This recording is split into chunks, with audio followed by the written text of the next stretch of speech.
Welcome back. How's it going? It's my sexy intro I'm gonna do.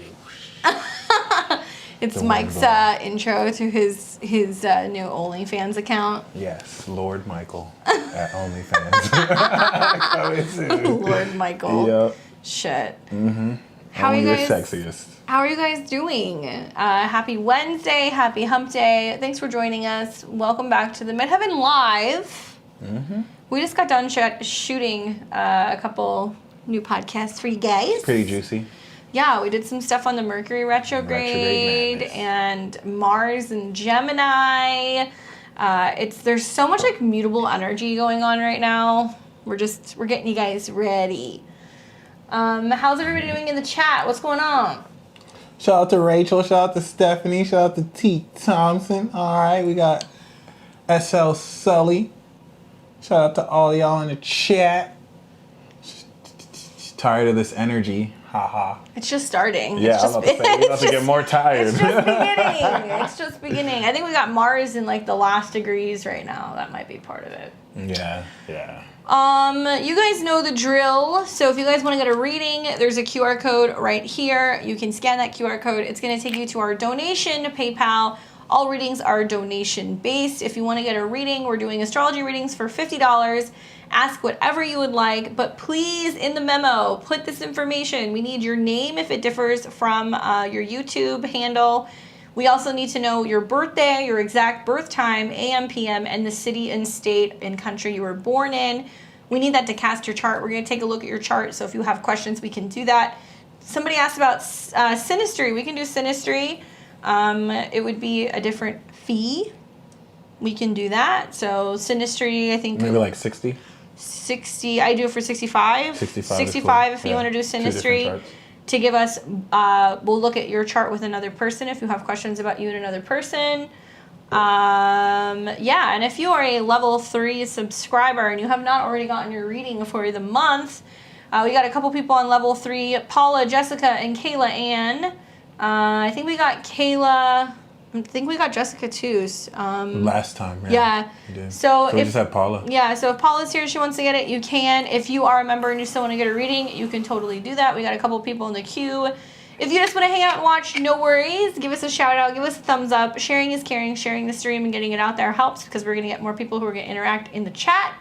And if you send us a PayPal, please let us know. That way we know that you have sent a payment because sometimes PayPal can be a little screwy.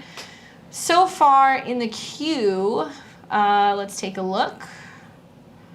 How many people we got? Come on. Sierra and Concha. Yeah, we got another one that might have just come in. Concha got a synastry. Here we go. So we've got Concha, Sierra, Skipping Stone, and Micah. Shout out to Micah. But yeah, so we'll get you guys in the order that you guys donate in. So we appreciate your patience. It takes a little bit longer to do this. Let's take a look at this Concha situation. Let's see. I think that maybe was the she last did time do. we were here. Oh, was it? Yeah, that was for the tarot. Oh, okay. So we've got Concha first, Sierra, Skipping Stone, and then Micah. I also noticed that it looks like somebody said they sent a question, but they paid for reading, but they didn't send a question. I don't know who that was, but send your question if you have a question. Thank you very much. And as always, if you guys want to donate, we appreciate that too. We're self-funded, so we meet a couple times a month, and we shoot this content for you guys. We're a 3-man team, so you don't see that, but there are 3 of us. We've been doing this now for a year and a half. Yeah, it's been a year and a half now. We started in February, Aquarius season of 2021. So we're getting up there. I'm glad to still see that we're doing it. Season 2. We got Concha in for 1 question, so we got her. You want to get into it? You want to start taking a look? Yeah, let's do it. All right, cool. So let's start with Concha. So just hit show chart right here, and then hit chart now, and it's going to have the transit. Concha, we have you May 7th, 1980. No, that's not the right. That was me. Because I'm almost positive she's not 89. She is 86. Okay. Let me get that. That was me. So we know you're 1986. natural queen spirit. All right, so let me pull you up here. Concha. Did I lose her? Oh, there she is. Okay, cool. Beautiful. All right.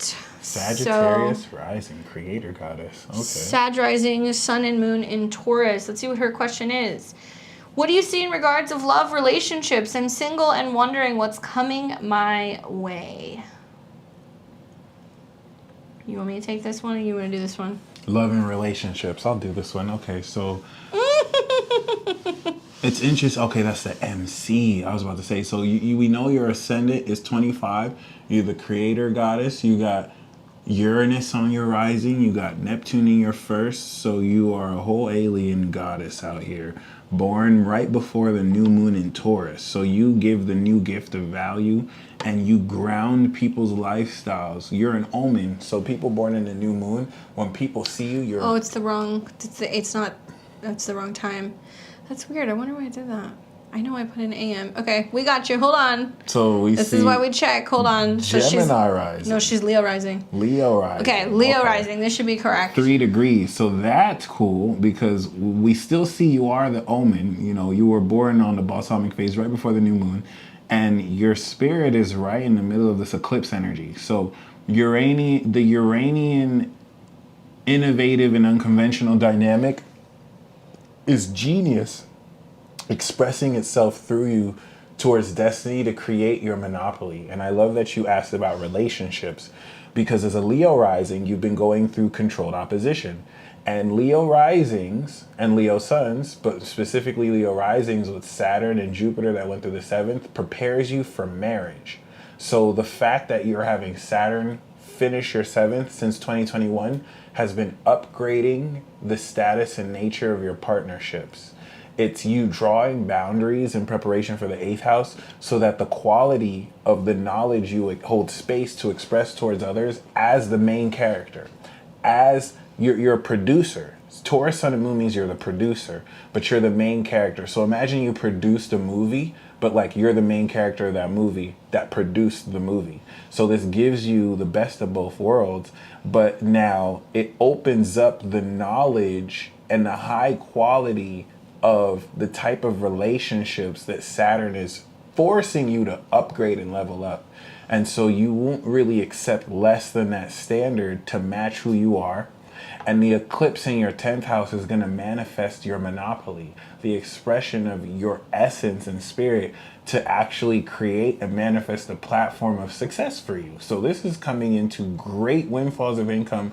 And the question here really, because as a Taurus sun, the South Node is 7th house to you. So you're unlocking and transforming relationships you are at home with and comfortable with as a Leo rising so that this can personify as a lead role character how much more you assertively and boldly step into that role so that you don't let any foo-foo lame people get in the way of your royalty, because you are a straight queen. Sun, moon, and rising in fixed signs means you are total queen. And that's really the question for you. So the good news is you are destined right now to form business partnerships and grounded relationships that take you to the top, that bring success.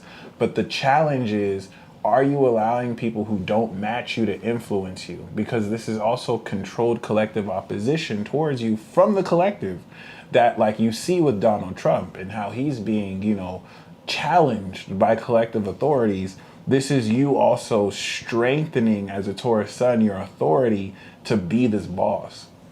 And it's cool that you have Venus in Gemini because Mars is going to really stimulate how you actually or what you change in your social circle to strengthen from Saturn's trine to your 11th who you let in your life as the boss that runs shit. So congratulations. I think there's great breakthroughs being born in 86 that for the first time you'll step into since your Saturn return that will really turn things around if things were, maybe negative or challenging. But I think you're asking about love and relationships, and that's what you're about to come into great victory and completion through. I think it's going to take a really strong Uranus transit to stimulate bringing a relationship in. And Uranus has been going back and forth over your sun, which is your chart lord. Yeah. So there's been like an upgrade of what it is that you are becoming, like who you are professionally, who you are out in the world, what you value, because Uranus has been on your sun and you're realizing you want to align because you are the sun, Uranus is other people. You want to align very publicly and have something that is a sudden change to your status. So when you see like a positive aspect to your natal Uranus, like a conjunction or a sextile or a trine, or if you see the same thing happening also with transit Uranus, you're going to see somebody's going to come in. My eyes go to, well, first of all, Uranus is going to retrograde back over your sun. So that's going to bring something in. It's being stifled because you got a square to Saturn. So there's this realization that you like need more seriousness, and that really for a Leo rising, the best advice I can give you is you want to be looking for your best friend. Likely the person you end up with is going to be unique or different. You have Uranus in your 5th, so they might be foreign to you in some way. They have a different philosophy, a different background. They might be younger. You might meet them at a party. You might meet them at a bar. And when Uranus retrogrades back into conjunction with your sun, there's actually going to be an eclipse that is going to be on your sun in the fall, and that's going to be around early November. That is a full moon lunar eclipse that will be taking place at 16 degrees. So you've got the moon, 12th house lord, coming into conjunction with Uranus, 7th house lord, opposing the stellium of planets in the 4th, cleaning out the past, realizing that you don't want to continue on with like certain emotional family patterning. I would look to that eclipse as being the kickoff of like getting ready to bring somebody in. That's the feeling that I'm getting if you're looking for timing. And it might take 6 months to a year for that to fully unfold. But then I look at 2023 and Jupiter is in your 9th house coming into a trine with your natal Uranus. I would say between March and June of 2023 is most likely when you're going to see a really prominent thing set up. But it's like the more that you're following your intuition and your drive with what you're doing out in the world professionally, the more likely you're going to actually align with this partner. And you might find that you have to be a little assertive because it is in conjunct to your natal Uranus. I love the fact that you have your 7th house lord in the 5th. That tells me that when you do settle into a relationship, it's very quick. It's like love at first sight. It's possibly even... And structured with Saturn to ground it, stabilize it. Yeah, it's just, you have Venus in opposition to Uranus. So there was like a little bit more of like an emphasis in like growing up, maturing, figuring out your career, like developing who you are out in the world before relationships come in.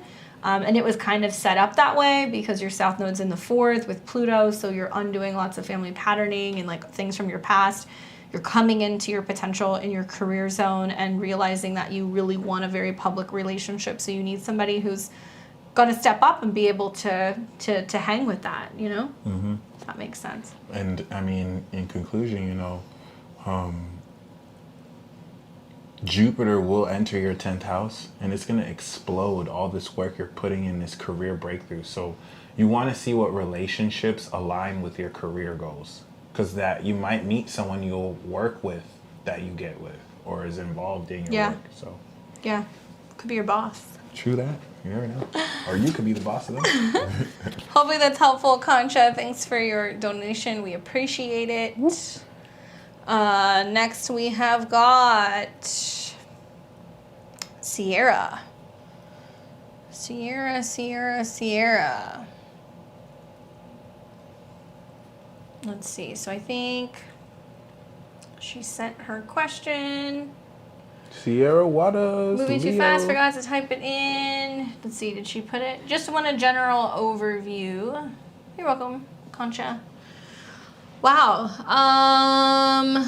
Libra rising, 24 degrees. Moon in Aries. Sun in Leo. Venus is your chart lord. Moon exalted, sun in its dignity. And you just had your birthday, so that's significant. So let's see. So you are now 34, if I can do my math correct. Yeah, 33, 34. Okay, so then the emphasis this year is going to be on your 11th house. So your Time Lord's Mercury, whole sign-wise. Something I would take into consideration is when either Mercury retrogrades are happening this year or when planets conjunct your natal Mercury, you're going to see like goals coming to fruition. And that's about to happen here pretty soon because Venus in Leo is coming into conjunction with your Mercury August 19th. Venus is your chart lord. So something may happen here. The sun is your lord for this year. I'm thinking whole sign. So you're the later degrees of Libra. So sun rules your whole sign 10th. So as Venus comes into conjunction with your sun, it's looking good for like relationships with work, being able to align with people, making new friends, some of your goals coming full circle. So that looks really good. And you're going to be really affected by solar eclipses. So down the road in the fall, when you have a solar eclipse in Scorpio, which for a Libra rising chart is going to be all about money and resources, but that solar eclipse is really close to your ascendant. So pay attention to what happens there. You've got Venus that's in the mix. To me, it seems like it's a lot about focusing more on what you value, what you love. There can be some appearance changes as well. Being that it's like also involving Venus, it's like you're changing and transforming something about the way that you give love or how people view you. Venus is also relating to your 8th house. So this is like needing more from other people. So there can be this theme of being like, yeah, I need people to show up more. And you have Venus in Gemini. You want to listen to our Mars in Gemini podcast. It's coming out in a couple weeks. Really important for you because Mars will actually be retrograding right on top of your natal Venus. And that's going to be happening right around 25 degrees, so it's within a degree. And Mars rules your relationship. So I feel like you're reevaluating relationships, what you want in relationships, what relationships mean. People from the past can come back. You can also be thinking a lot about like if you're willing to look for relationships in other places. You could go and travel to a new place. You could meet somebody in an airport. You know that you've got eclipses happening in your 7th house. So relationships are going to be like a really big shift for you over the next like 2 years. And there's lots of transformations there that are happening like physically and psychologically when it comes to relationships. So if you are single, really interesting time to watch in the fall because I think it could bring somebody in. But I also feel like because this particular solar eclipse in Scorpio is going to, in conjunct or quincunx your Jupiter, you may suddenly feel like you need to take a course, you need to travel, you need to learn something, you're changing something about what you're learning, and if you want to take a class or if you want to go on a retreat or if you want to travel somewhere, you might meet someone. Jupiter's going back and forth, technically in your whole sign 7th, it's actually over your Mars, so this is more telling me that it's about how you're learning more about healthier habits when it comes to relationships and like not falling into relationships that don't suit you and focusing more on your daily routine. It won't really be until you see other solar eclipses throughout the year that you're going to see some like bigger impacts. So this will be like when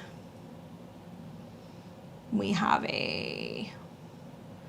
another solar eclipse that's going to be, I believe, in Aries, the late degrees of Aries. Yeah. You're going to have an eclipse that's technically a solar eclipse in your 7th. Now, that'll be really big for you as well. So if you are in a relationship, then there's lots of things changing with relationships. She's married to a Scorpio. With a solar eclipse in your 7th, and it's going to be in a square to Pluto in your 4th. Relationships changing, family dynamics changing. Mm-hmm. To me, I think with that square happening, it's like you're having to find ways to communicate with a partner about how you need to upgrade and make transformations in the home.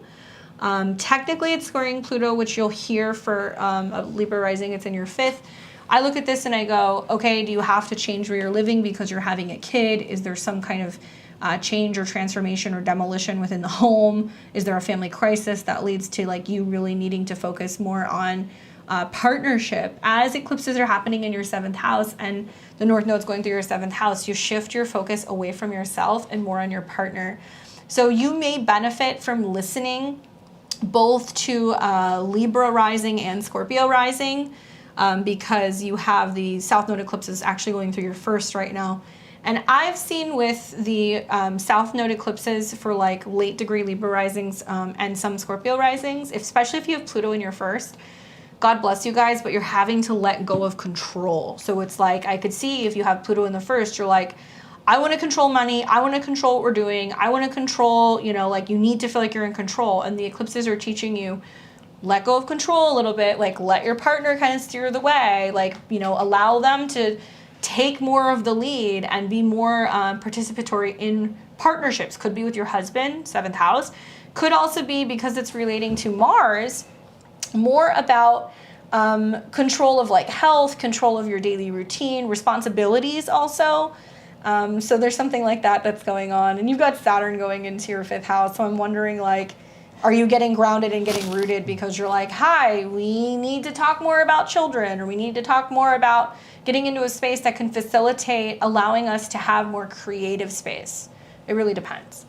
But you got a lot of good stuff going, and I think with Jupiter coming into conjunction with your moon and Mars, I don't know if you have children, but it is possible that you are talking about kids. It can also be that you're just kind of like, my husband is a kid and he needs to grow up. That could be happening as well. But I think that, the Hangman is a great card because it's kind of like a wait and see situation that's going on for you right now. Yeah, just had a baby. Well, 7th house is your second baby. So you had Jupiter on your moon, and then Jupiter is going to go into your 2nd house. It's going to hit your Mars again. It's your second baby? 7th house is your second. 7th, okay. Yeah, your second. Your first child is your 5th house, and your second child is your 7th house. So you guys might need some more space. You, like me, have Moon in Aries, Quincunx, Pluto. That's not easy. 88 and 89. And as Jupiter goes over your 7th house, you're completing that chapter. So it's on to the top. Very exciting. Yeah, congrats completing that first 6 houses. Are you guys talking about moving somewhere further away with Mars retrograde over your Venus? Or are you guys talking about renewing your vows? Just wondering. Just curious. Get ready. Pluto's going to go back and forth over your ICs. There's some big changes going on in the home department. Childless ass.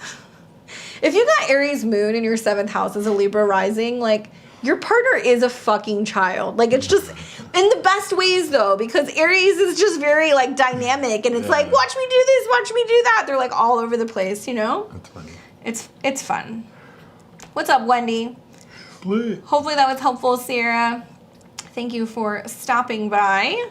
Let's go ahead and see who else I am. He's not. Okay, well, she admits it. At least she admits it. We've got Skipping Stone. So let me pull that chart up here. Did I put it in there? I guess not. Okay.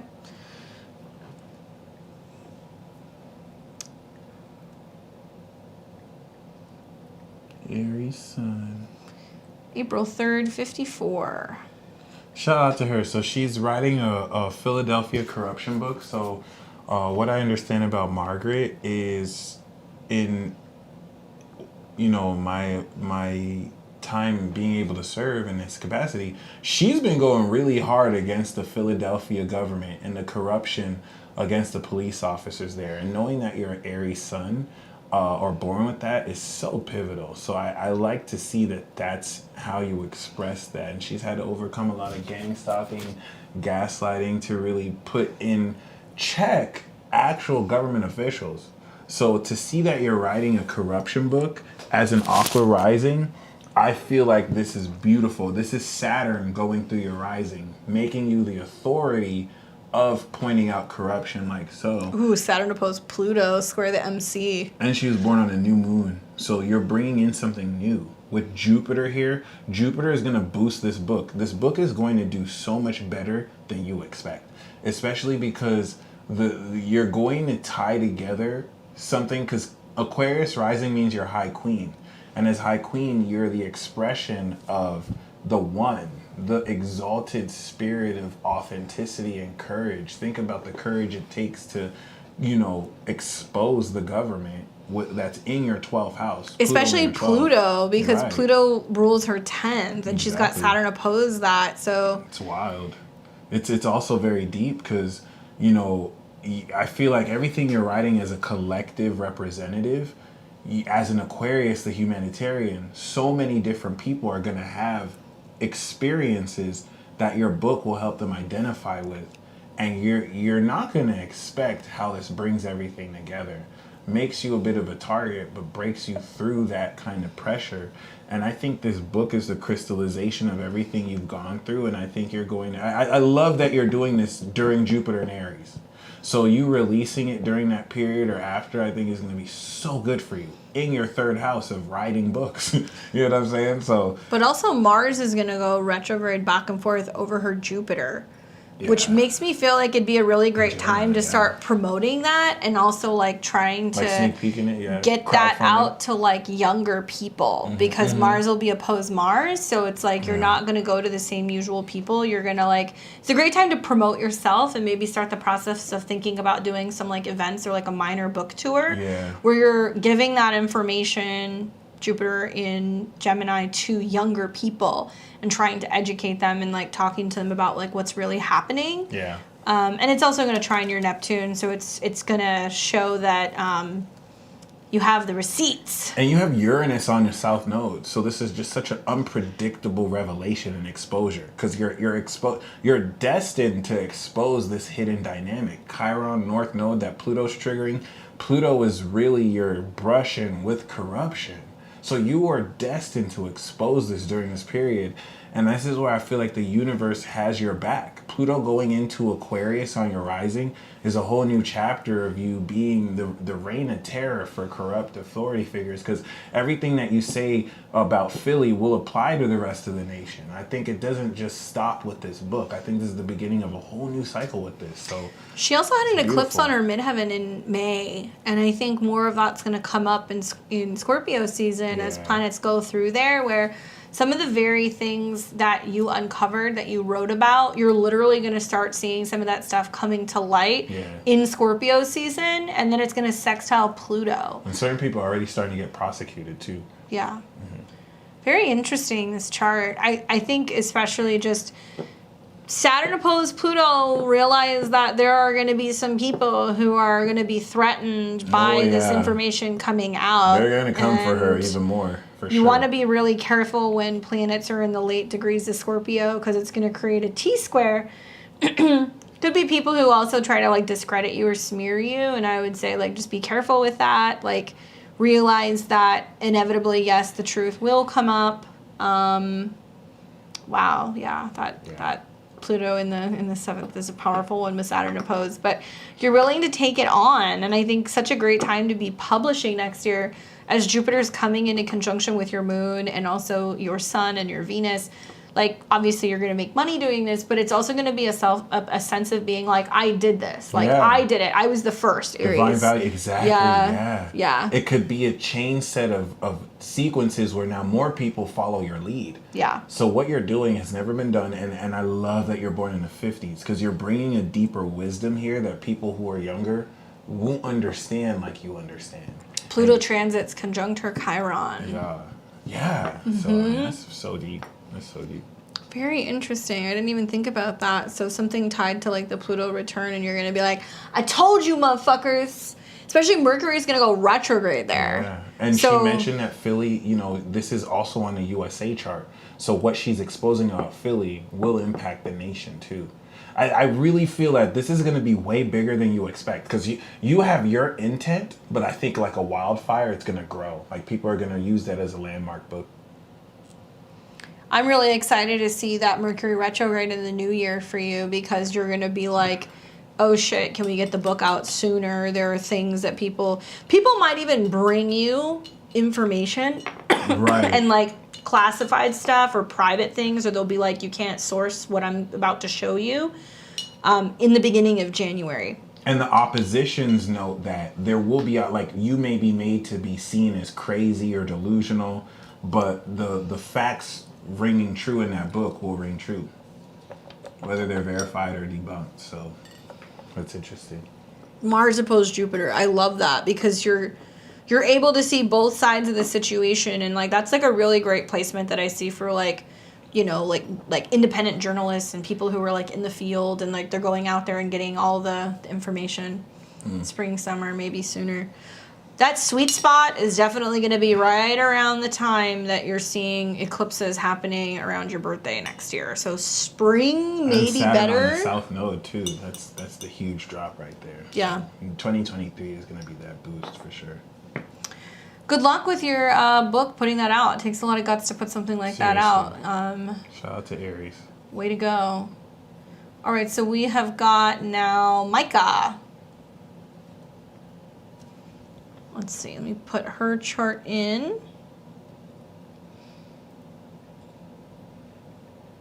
Oops. Pisces. All right, so she's got 31092. I got a new job I really love. However, it'll be some time before I get a raise. I feel completely financially secure. However, I have to move to a new place at the end of September, and I'm trying to find a place where I feel safe and can still afford on my own. What do you see coming in? And if possible, when I find a place? I know as a Pisces sun, that's definitely Mars and Gemini that you're talking about, fourth house to your sun. So that'll definitely be the period. Oh, and you're Leo rising. So. Oh, no, wait, that's not right. What has been going, why is this flipping around the AM or the PM? Oh, PM, so. It's done that a couple times. Weird. Maybe I need to update the software. Okay, here we go. No, why is it? No, she's AM.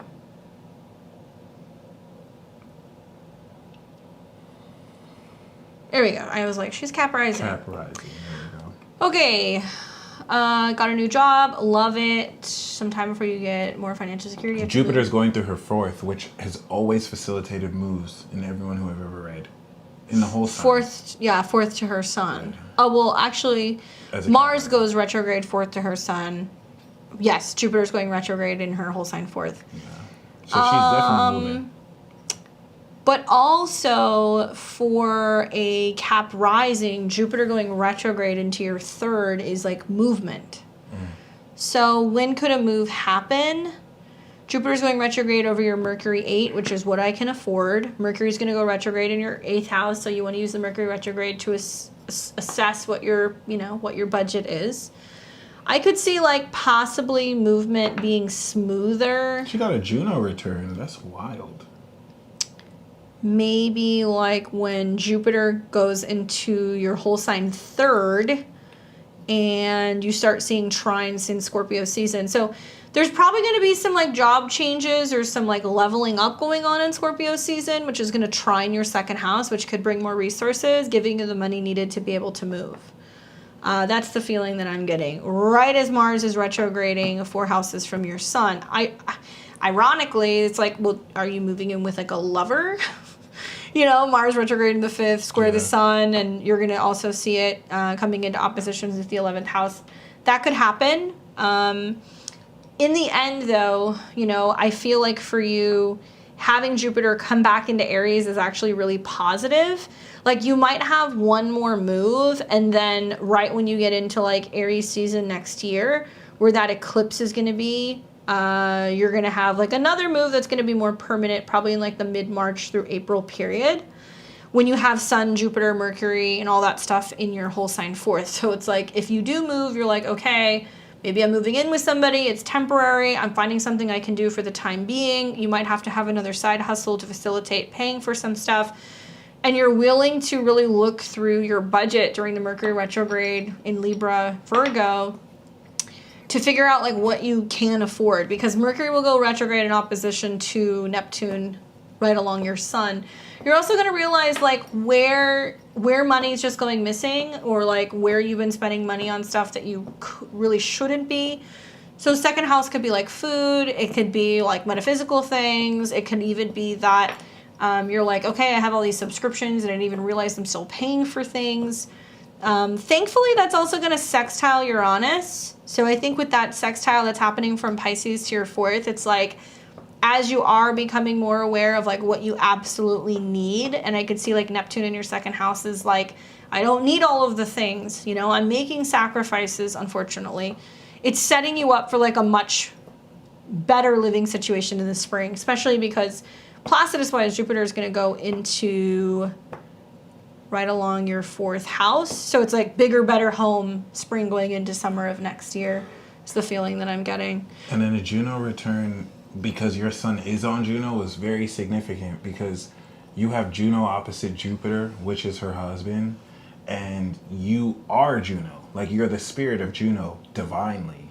So what this means is you're going through the most epic sense of physical transformation. Mars in Gemini is going to bring the transformation of your physical body and appearance to where your body is going to start catching up to your spirit, and you're about to manifest the goddess body that you were born with.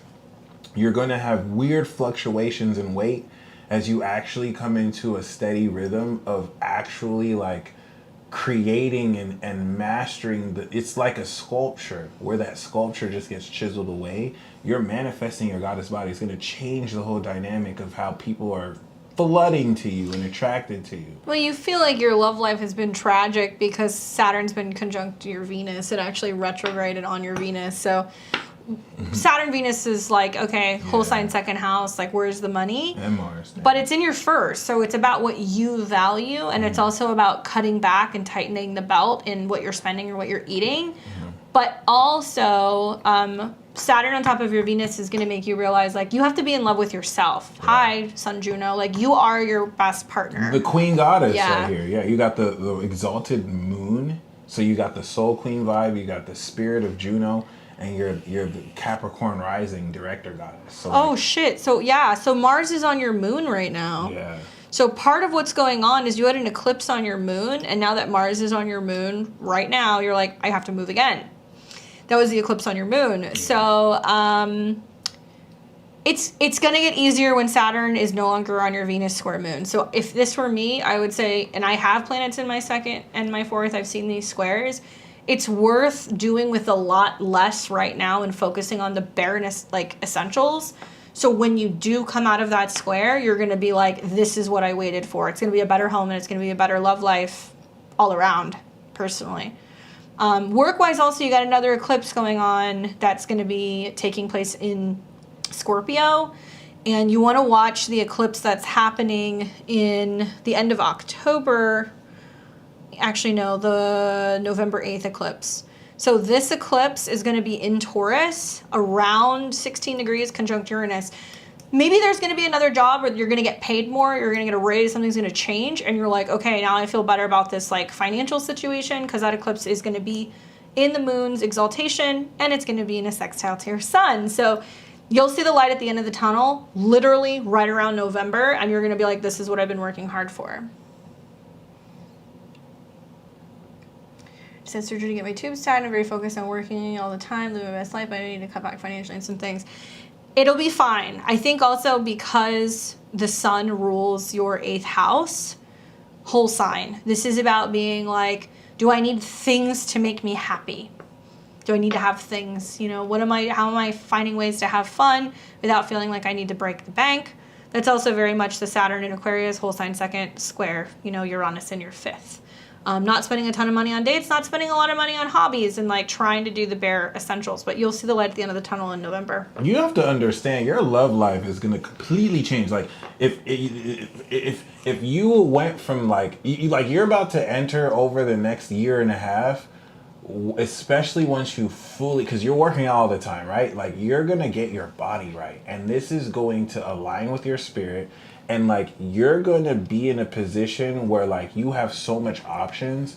Your love life is gonna be, who do I want to be with? Who's competing over me? So like just keep that in mind. You're gonna see this full on transformation over the next year and a half.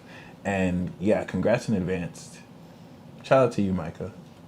Hopefully that's helpful, Micah. Hang tight. We've got Rachel. And Rachel has questions about a cute new spiritual friend you're going kayaking with. Pajama guy is being non-committal, so I'm open. Adam is coming in. Okay. 5'4", 84. So you got another Taurus. You saw that too. Yeah, I was like, wait, what? I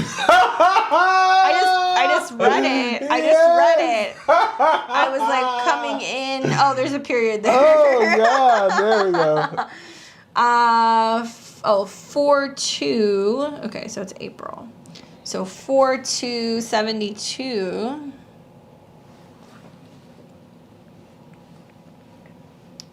Okay, so 4/2/72. I'm gonna go back a little bit. And that was 10 a.m. But that's Pacific time. Bless you. Thank you.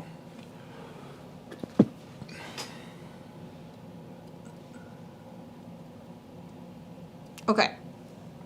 4/2.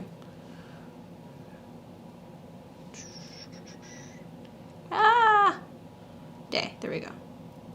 All right. 4/2/72. 10 a.m. Pacific time. Another Aries, she says. New spiritual friend. Taurus and Aries. Ooh, I like that. Venus in Taurus. Does he have that? Yeah, he has that. Yeah, and he has. So he likes you. As a Gemini with the Venus in Taurus, I find Taurus women very scrumptious. So I'm just like, as an Aries, he likes you. I'm gonna be completely honest. Because Gemini sleeps on Taurus because they're our 12th house, but Aries loves them a Taurus. Like they don't hold back. That's for damn sure. I like the fact that he's got his Venus in your sun sign. I also like that he's got his sun and also his Mercury in your 8th, so there can be like a lot of depth there. Moon in Scorpio, moon in opposition to Venus. That can be kind of soft and sweet, although that Scorpio moon is definitely intense.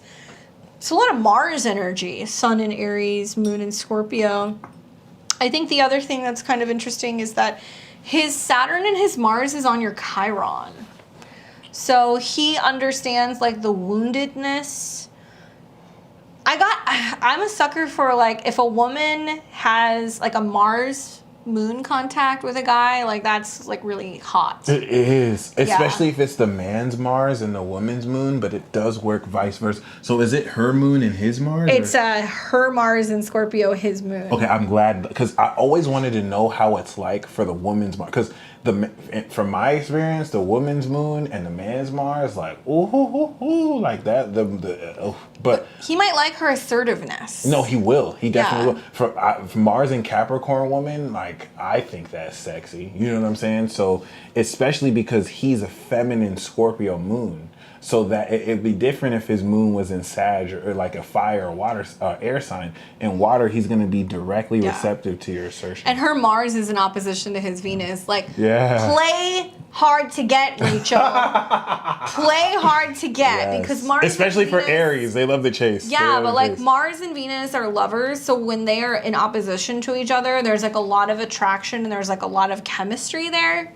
And I think for him being like a Mars-ruled sign and having that really soft Venus, and then for you being a Venus-ruled sign, and then you have that really strong Mars, there's going to be a lot of attraction. But he's got Sun in opposition to Uranus, so there's been a lot of like back and forth relationships for him, or like unusual relationships, and like Jupiter's in his sign, so he's going through a period of realizing he needs to like be more authentic with who he really is. I think if you have somebody who's got their sun in your 8th house, it's just a really deep connection. Now let's get a little bit deeper. I hate to interrupt you, but let's get a little bit deeper because as a Taurus, you manifest his value. So you show him what he's worth. And as an Aries, he sees your blind spots and he's able to be aware of things that you won't tell other people, but you'll tell him. Now let's get deep because you have the Taurus sun moon signature. He has the Scorpio sun moon signature. So you both mirror each other. He's like a Scorpio, you're like a Taurus. So that's kind of what. And you guys both got hit by these eclipses. So there was an eclipse on his Venus last fall, and then there was an eclipse on his moon this spring, and then there was also an eclipse on your sun. So opposites can attract, right? Those eclipses can bring you guys in. And I think both of you guys are healing from previous relationship bullshit, and like can attract like. So where both of you guys have had hangups in previous relationships and things were messy, it is possible that you kind of came, towards one another. And then they both have a composite Leo rising, so Saturn is strengthening your relationships. Now, you told him that you're just friends. And the thing that I wanted to say is with the Aries, if he doesn't get the impression that you're into him like that, he's going to be seeing other people. Because the Aries will chase unless they realize that, you're not really looking at them like that. But he does have the Scorpio moon. So your sun opposite his moon is a pull. Like there is great potential here. And both of you will mirror each other. Once again, you as a Taurus, him as a Scorpio Sig.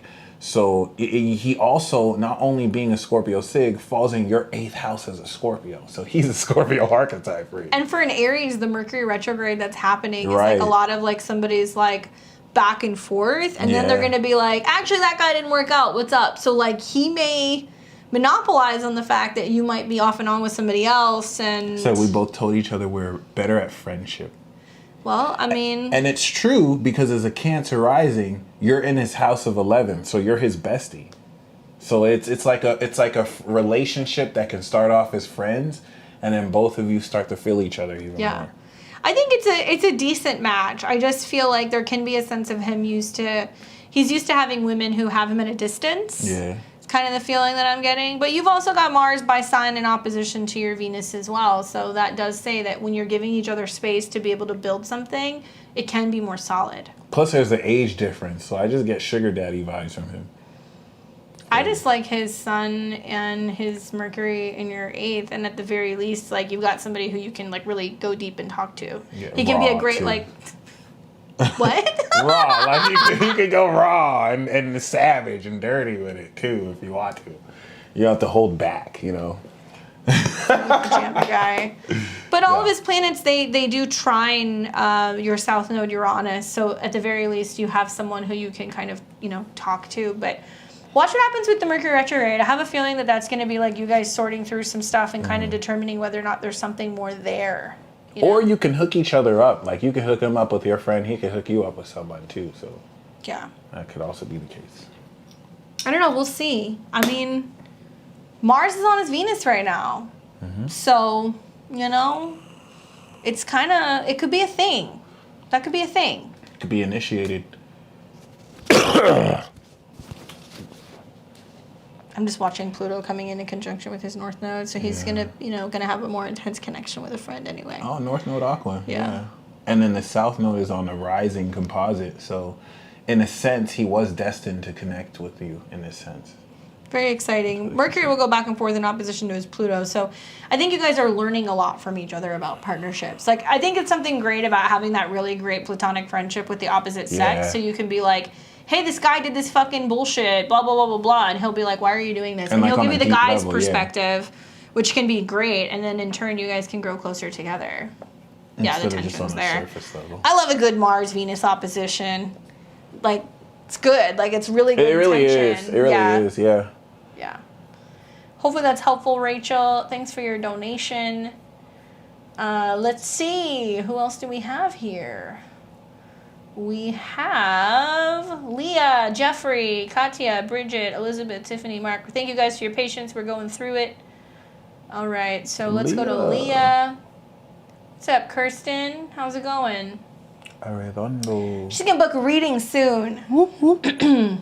All right, so let me plug in Leah. You got a Pisces. Okay. March 1st, 1983. Looks like she wants a progress chart. Let's do it. Okay. I'm down to do that. 7:16. Was that AM or PM? Let's assume AM for now.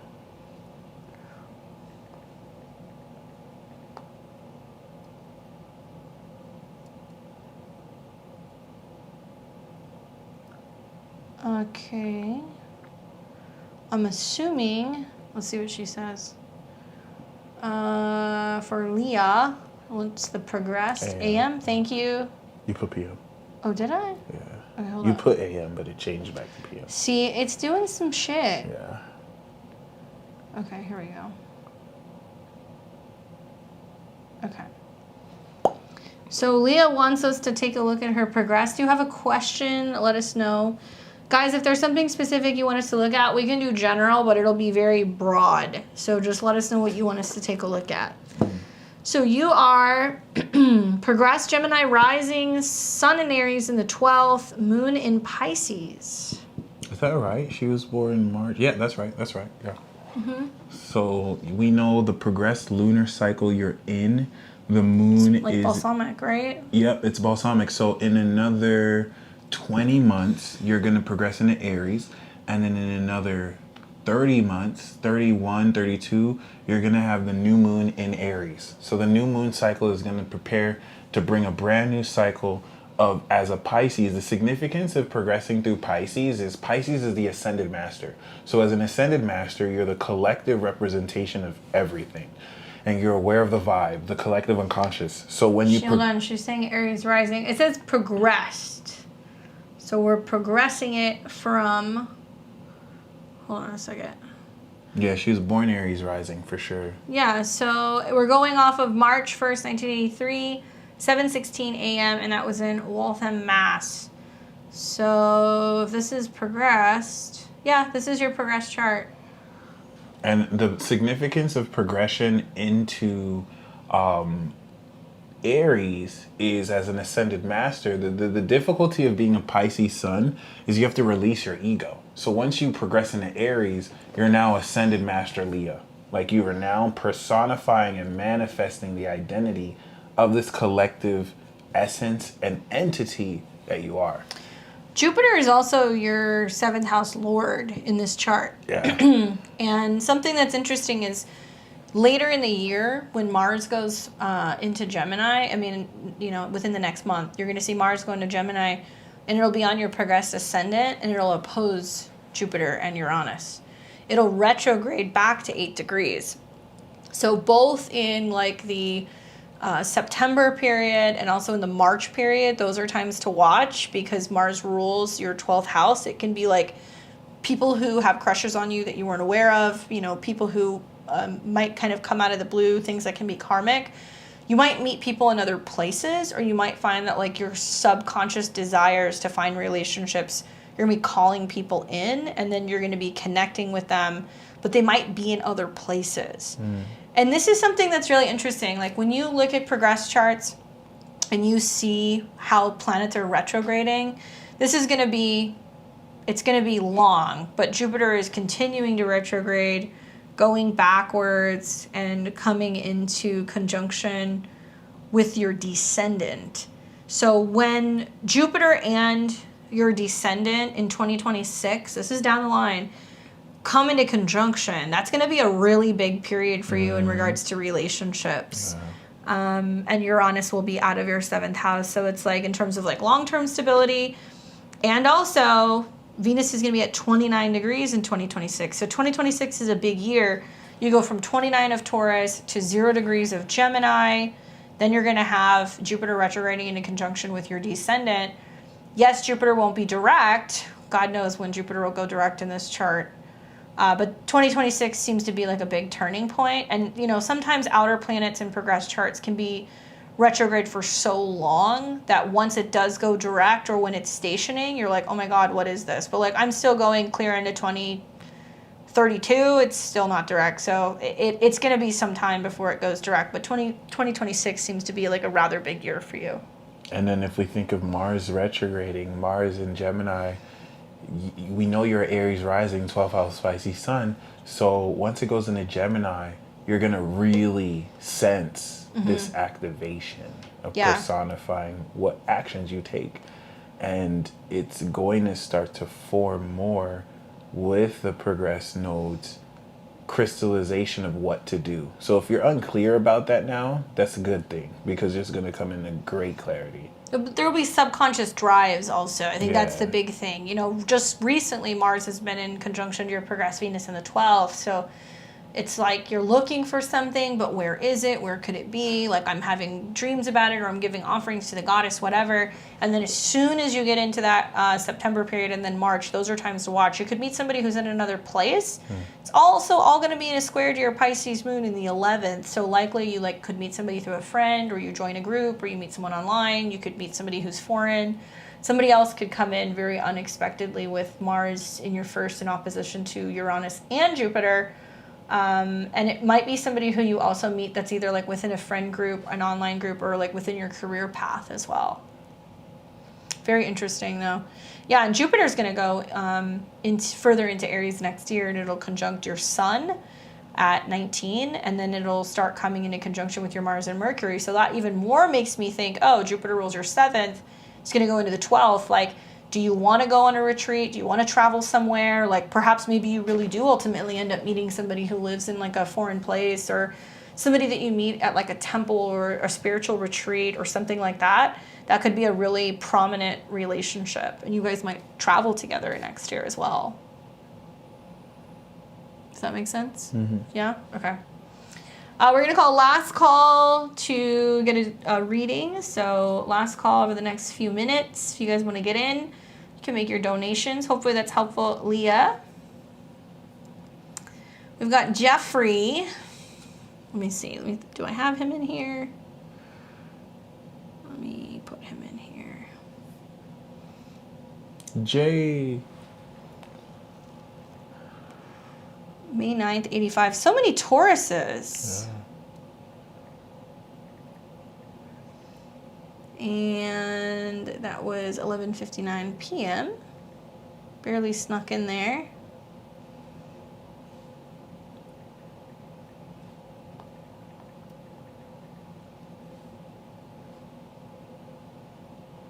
I think he has a 23-degree moon in Cap, Aqua rising, if I remember correctly. Come on. There we go. All right.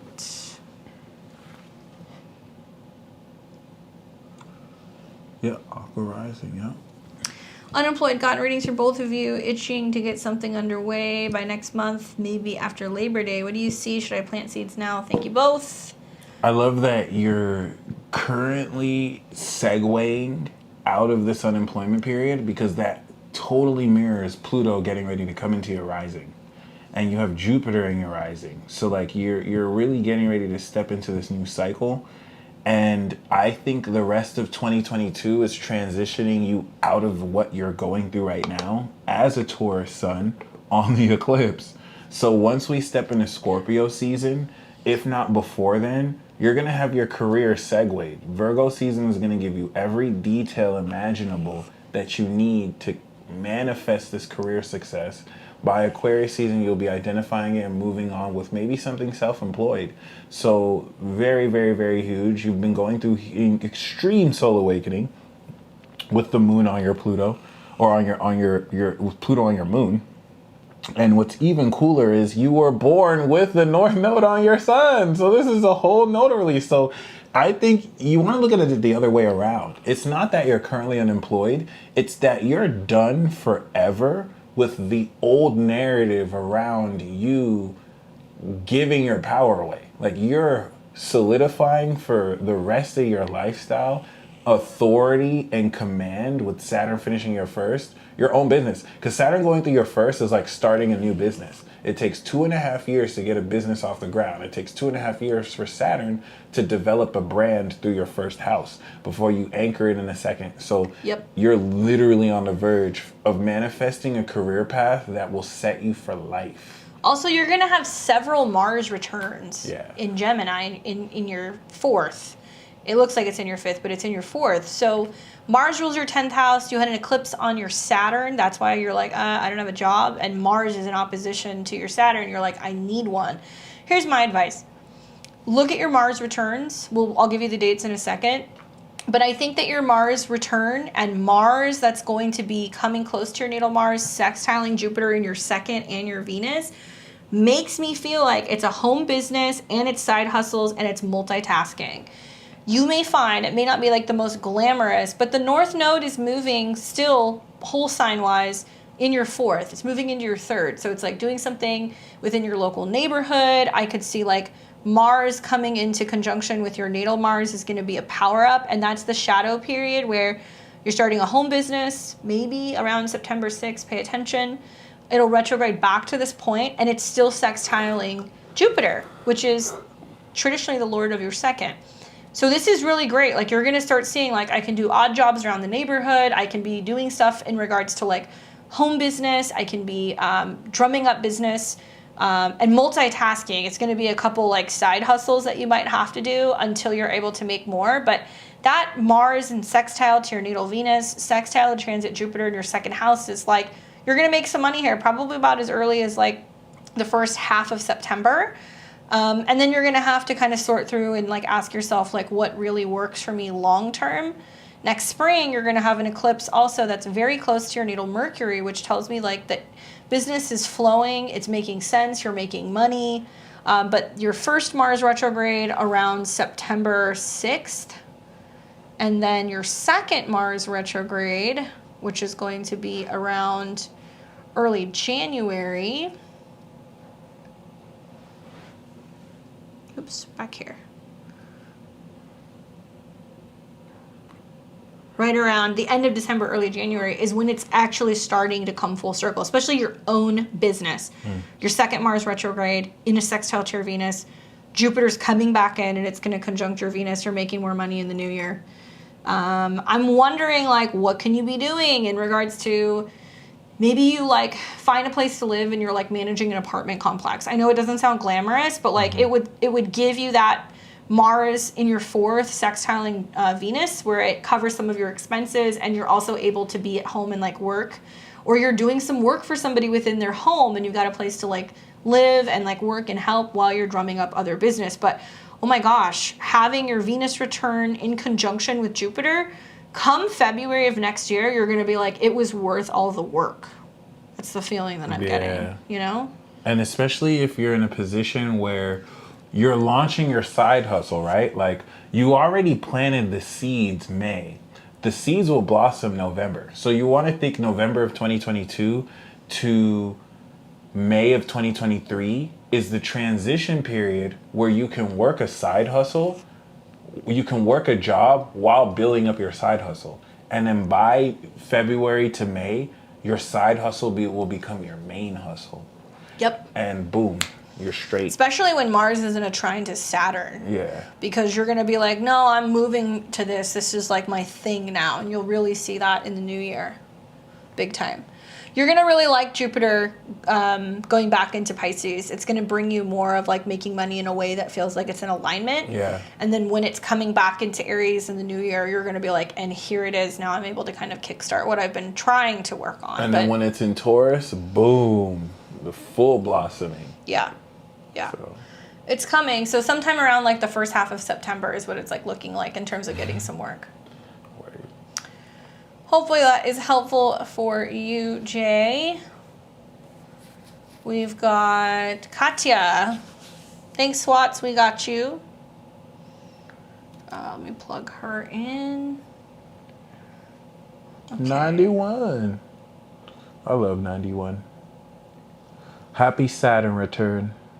It's a rough one for 91 and 92. 8:15 p.m. That was in Chicago.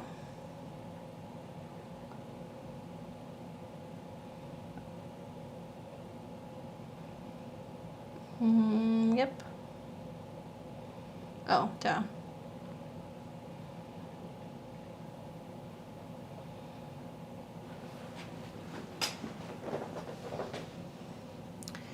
Gemini rising, sun in Libra, moon in Pisces. Nice.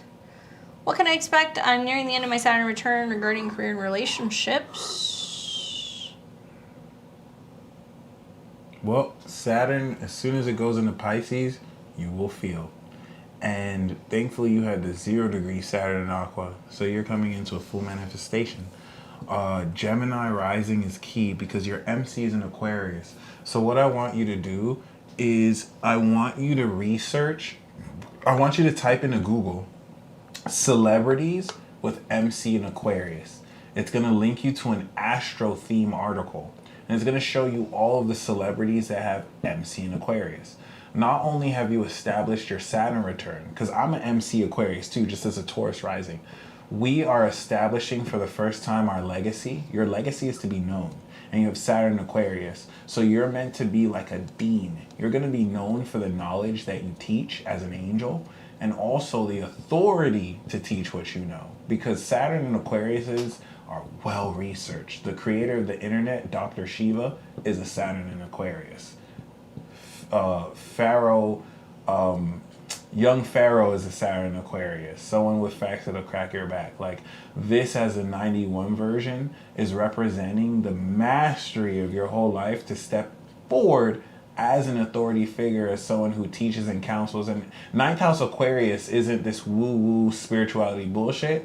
Ninth house Aquarius is science. So like the way you teach and know, it has to be logical. It has to actually make logical sense. And this is what you have the authority to teach. And so if you look at that article, Will Smith, Matthew McConaughey, Dr. Dre, all of these MC Aquarians are icons. Like they're one of a kind. They don't fall off. And Will Smith got his first and only Oscar while Saturn of accolades was on his MC of success. Yeah, he got the penalty too. He can't go back.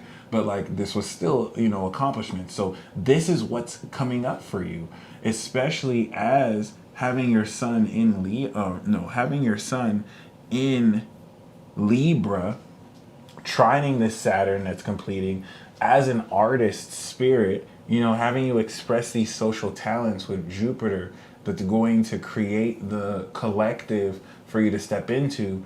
This 10th house Pisces is literally evolving your career. So you're stepping into success at a young age, coming of age in power. You're solidifying the reputation and legacy that you're going to live out for the next 30 years. And congratulations. Yeah, I also think just, being that you're coming into your 30th year, you're still, annual perfection-wise, you're still hanging out in your 6th. So there's a lot of, clearing some stuff out there. You've had eclipses there. You have the South Node that's, been going through your Pluto. So you're also realizing, what is and is not working for me in terms of my daily routine. How can I be of best service? There's stuff that's getting cleared out. Once you go into your birthday here in about a month and a half, then you're moving into your 7th house year. That's more about relationships. So then Jupiter's going to be your time lord.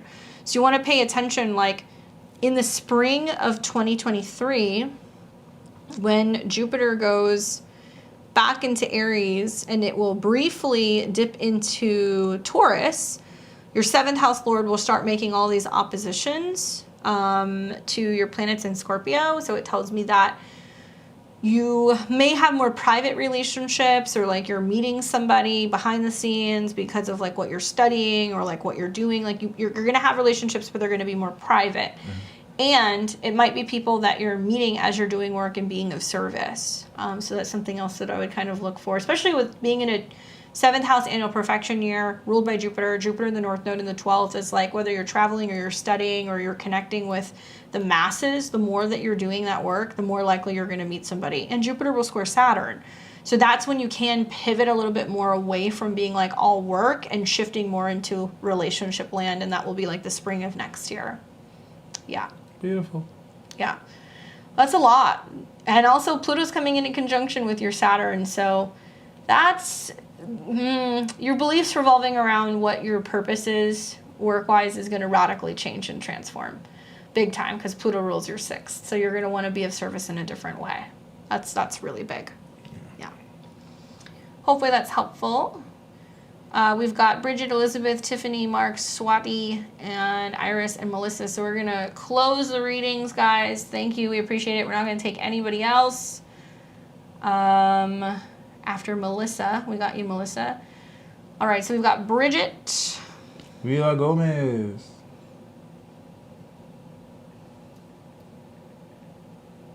Am I spelling this correctly?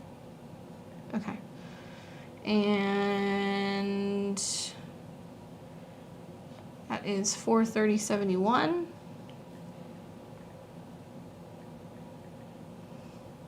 $12:38 p.m. Baldwin Park.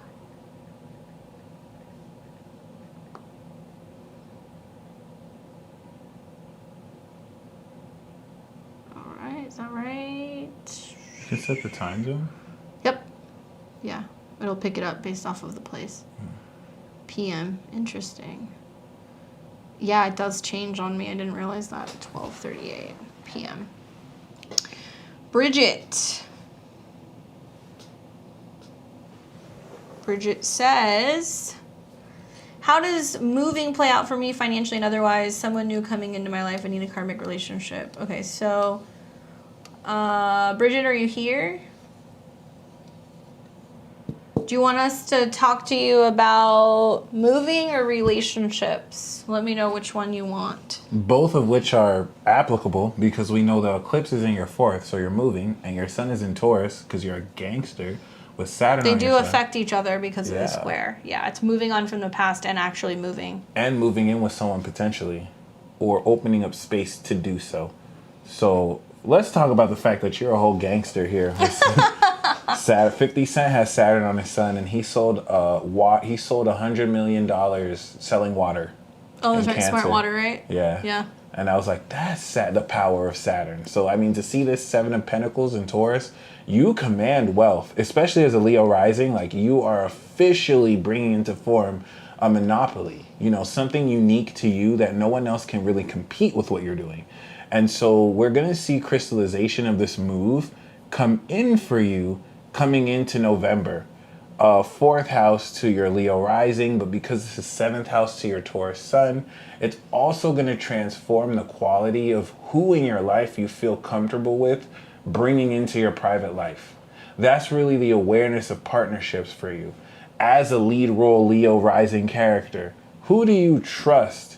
And you're born in 71, so like me, you have North Node in Aquarius. So the nodes that are squaring the nodes are blossoming and breaking through relative to the nodal return you had years ago in Aquarius to complete the foundation and platform of what this individual success looks like for you based on who you're connecting with, who's influencing you, and what partnerships help bring in this success.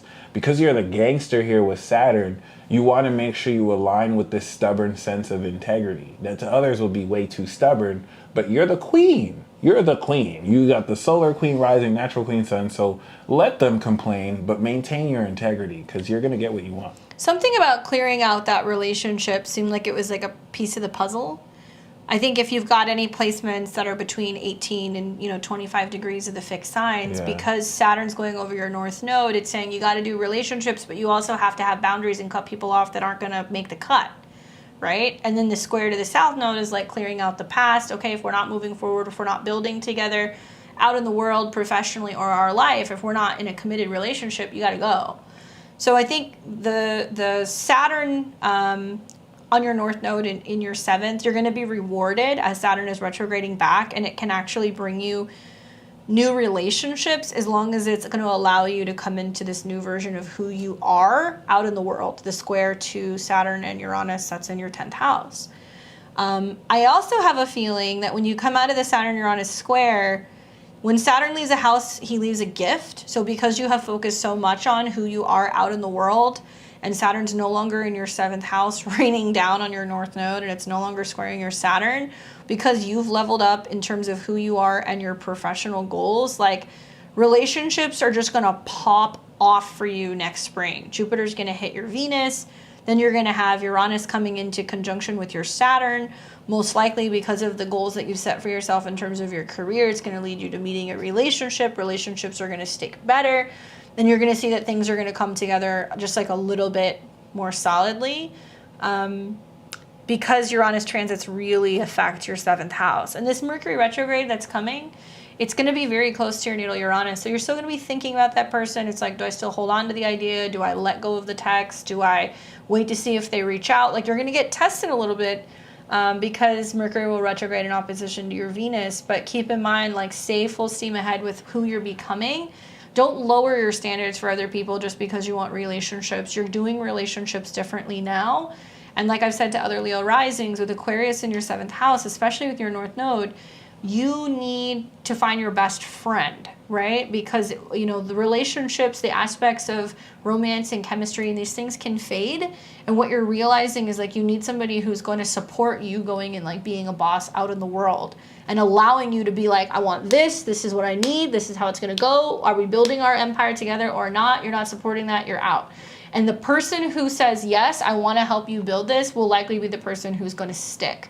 Right? I have North Node in Aquarius too. So do you. Yep. We've had Saturn on our North Node too. And we've been having squares to our, he has a Taurus rising. I have a Scorpio stellium. Like, this has been a year of like, you can't have this and that. Yeah. Certain things in your life can't move forward until other things happen. So we're having to make some hard decisions with Saturn on our North Node. But or you can't let people have their cake and eat it too. no. Nope. Not at all. Hopefully that's helpful for you. Let me pull up Gail. Gail, I did not get your question, so let me know what your question is so I can put your info in.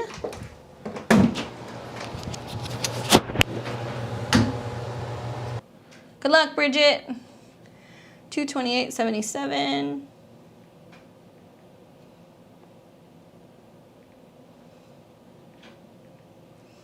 And that was 4:22 p.m. in Western Virginia.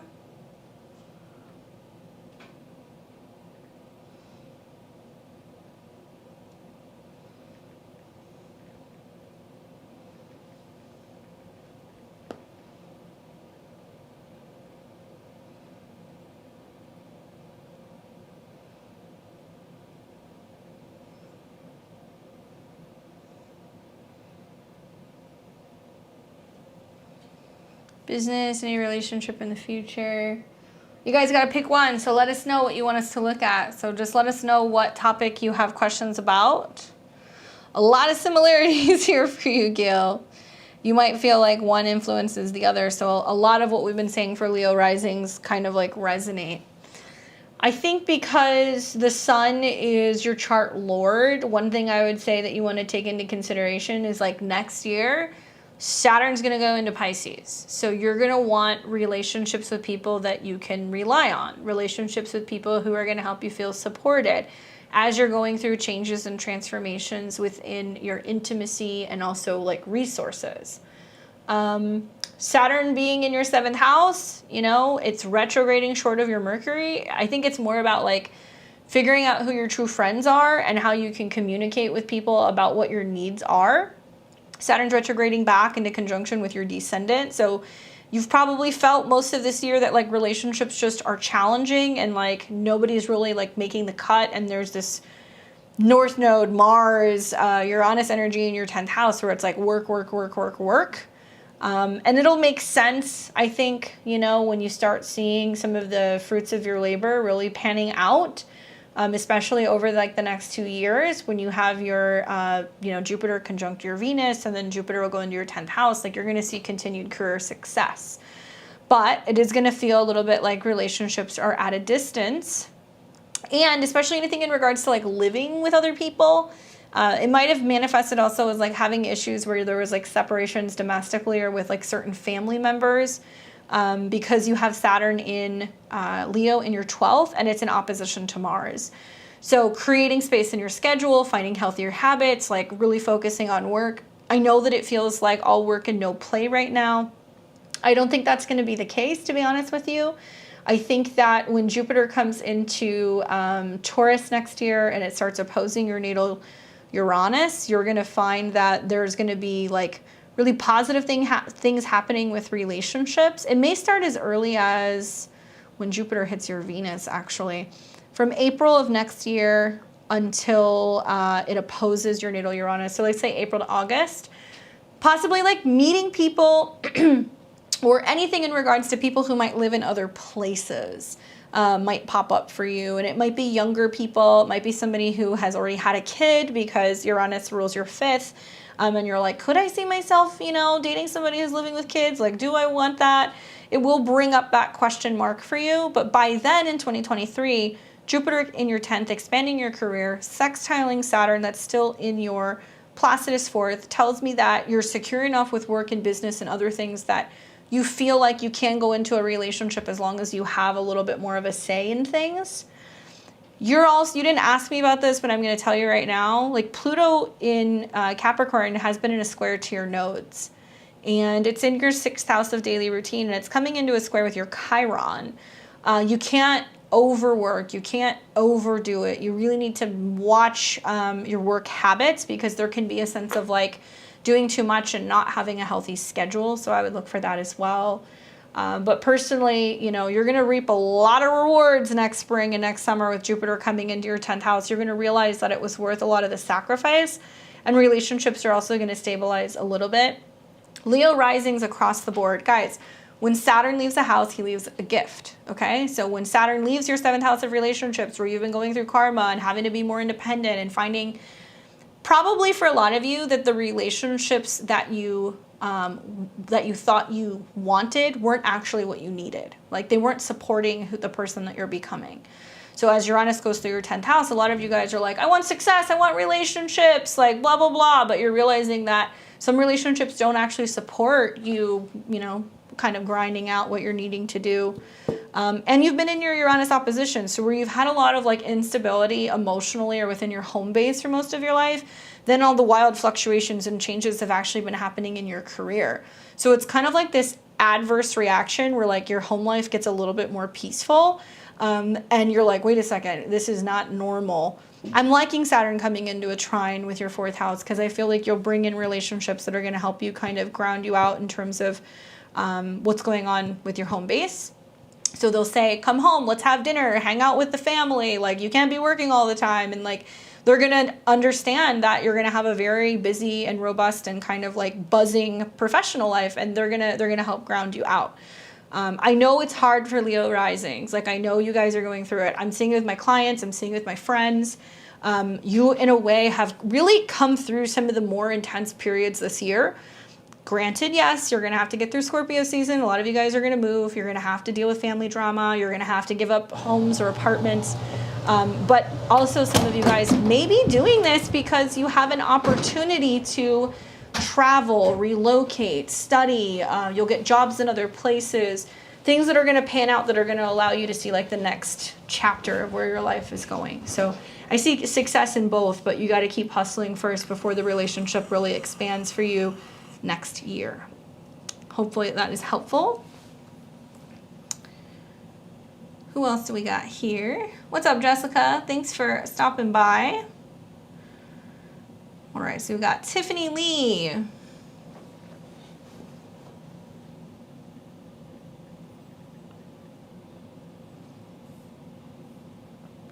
$43.95. Taurus. Upcoming Mars retrograde. So right off the bat, we know you being born 95 means you are new gen. You got Pluto in Sag or close to there, probably at the end of Scorpio. And this represents with Saturn Pisces, the turn of the century, the turn of the karma, the turn of the karmic wheel. So you're getting ready to step into your Saturn return. And this is going to have you call out the older generation on, maybe how they're trash, how they can do better, and pass the torch to Saturn Aries. Now, as far as Mars retrograde, we know that your master pure queen, 28 degrees. Mars is on your moon right now. How does that feel? And Pluto is on your rising natally with Jupiter. So you bring all the evolution. I like how Mars, your chart ruler, is on your moon, and you're literally getting a reading from an astrologer about Mars. Yeah, that's. And he's a Taurus rising, 27 and it's on his degrees. ascendant. So it's literally about you talking to him. That's so amazing. Astrology in action. Astrology in action. Well, we know Mars in Gemini is going to be a total shit show, but for other people through you. So you're just going to be pulling people's cards left and right. And it's cool because you have Uranus near your sun. You actually sun in Aries. So you actually got Jupiter near your sun right now. And next year it's going to actually move and push through. So the cool thing about that being your moon is 29 degrees exalted. Your sun is exalted. So you're a pure Queen Tiffany. And this is getting you ready to completely shift next year the evolution of your lifestyle. The way you live your life is going to the next level. So Mars retrograding in this interim period is transitioning the way you deal with other people. How do you truth blast the bejesus out of other people? And what kind of boundaries will you be assertively enforcing in how you take the value of your own? Because you're Jupiter in the second house club, and the whole signs it's in the second, so you guess money. You manifest the meaning of truth. How do you show people that truth in your dealings with others? What kind of boundaries are you going to be drawing? This is going to be you taking all your power back as you're stepping into the completion of this Saturn return that's going to kick in and complete 2023 and 2024. So this is going to really add so much more boldness to how much more creatively you integrate your lifestyle with other people. The eclipse in your 7th house is going to manifest lifelong partnerships you'll be moving forward with. And so the 8th house, which is results of partnerships, is transforming the way you communicate more boldly. You're going to inhibit yourself less, because Saturn that squares Mars through this is going to really revisit where you hold yourself back in expressing more private thoughts towards others. Now you've evolved how much more boldly you believe in yourself as pure queen. You've unlocked the purity of your royalty, and you're bringing full thunder and brimstone to people who try and play you and cross you, because you are the warrior. You're the natural warrior queen. And so this is going to put you in a position to just pull your dick out and lay down the law, so that you really restructure how people treat you and how you deal with other people. I have some other perspectives on this. I'm not saying that's wrong. No, I but feel you, yeah. She's got Gemini intercepted Oh, true that. in your chart. Yeah. So, and you've got Lilith and Pallas in Gemini intercepted. So if you see Taurus, 7th house starts, and then 8th house is Cancer. So Gemini is a blind spot for you. And it's going to be because you are Mars. Mars is going retrograde in your 7th. People are coming back. Yeah. Mars will oppose your Jupiter. And they're going to try to start shit with you, or they're going to be trying to finish shit with you. And you're going to be like laying down the truth, Jupiter. Mm-hmm. So it's going to make the opposition to Jupiter. So people are going to be like, I'm having this problem, I'm having that problem. And you're going to be like, this is the solution. You know, here's the information, here's the facts. Also, it is going to be going retrograde over your Lilith. So you're going to bring people back who are going to be obsessively wanting to talk to you, or they're going to drain you, or they're going to want more. And it's going to be making squares to your Venus. So be careful about who you're communicating with and talking to. Not everybody who comes through is worth talking to or sprinkling sagely advice to. And it's going to be in sextile to your natal sun. I have a question. Saturn being in your 3rd, are you having issues with family? Are you having issues with a sister? Are you having issues with an auntie, a cousin? Has there been also like discrepancy revolving around like moving or movement or vehicles? Has there been anything like that? Because if there has been, and if you've had a falling out with somebody, they may come back, right? And you might, go toe to toe with them and be like, here's the fucking truth. Like, you and I had beef. Like, here's, what we need to kind of like, what you need to hear. Keep in mind, you're Mars. So Mars is going to be you subconsciously triggering other people because it's intercepted in Gemini. I am also a fan of the fact that Mars rules your 5th house of true love, and it's going to go retrograde in your 7th house. So it could literally bring a man back to you, whether it's past life or it's this current life, who, you need to kind of wrap something up with. I like that personally. That's just me. Oh, Saturn issues with mom. Okay. So the Mars retrograde in a sextile to your planets in your 4th house means that you could hash out some of these issues with your mom by way of cousin, sister, auntie, sibling. Something like that might happen where there's a conversation and then they're like, you guys just need to hash it out. Like, and somebody might be a mediator. That sextile is nice. But going back to the Mars retrograde being the ruler of your 5th, I don't know. I've seen that like literally bring soulmates together, people who need to come together. So there can also be like a need to step up and communicate with people and rethink how you're communicating. And you're going to trigger people. You're not going to realize you're triggering people because it's intercepted. That's it. Beautiful. Got her. Oh, man. Hopefully that's helpful, Tiffany. Godspeed all the Scorpio risings. That's going to be wild. Shout out to the queens. And the Kings. We've got Mark. What's up, Mark?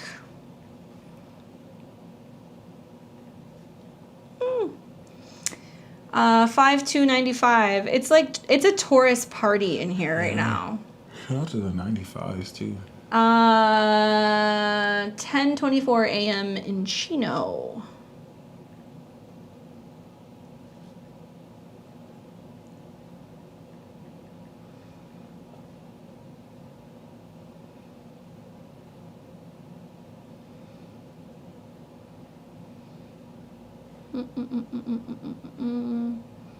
Where is it?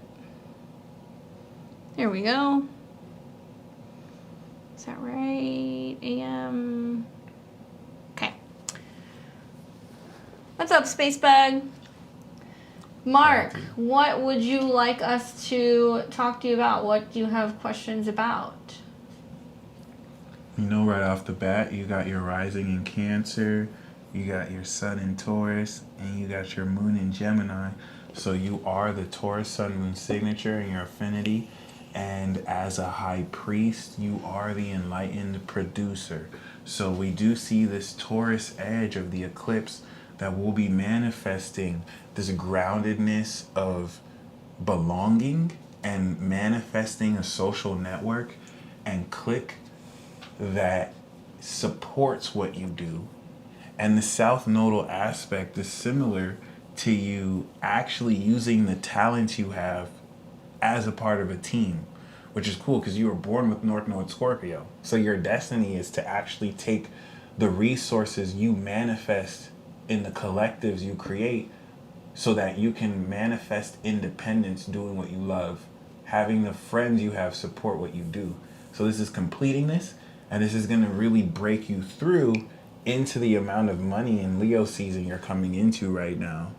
And what you should be looking out for in terms of your path is this road to Scorpio season that's going to now complete and balance the influence that you individually have had around people around you.